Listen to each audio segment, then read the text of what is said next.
उद्याचा 8 मार्च हा जागतिक महिला दिवस या निमित्तानं मी सर्वांना जागतिक महिला दिनाच्या मनापासून शुभेच्छा देते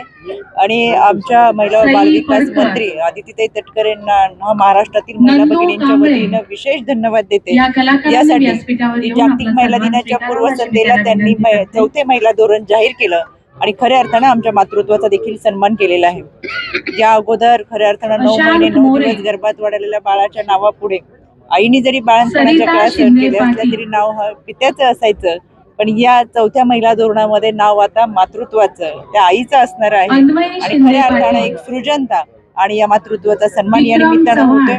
त्याचबरोबर लेक लाडकी योजना घेऊन येत असताना या माध्यमातून सबलीकरण सक्षमीकरण असेल, त्याच्यामुळे आता केवळ 8 मार्च हा एकच दिवसाचा आमचा जागतिक महिला दिवस राहिलेला नाहीये। तर महायुती सरकारच्या माध्यमातून महिला बालविकास मंत्री असतील आणि याच राज्य महिला आयोग यांच्या माध्यमातून काम करत असताना 365 दिवस हे सक्षमीकरणाचे देण्याचा प्रयत्न या आम्ही सर्वजण या माध्यमातून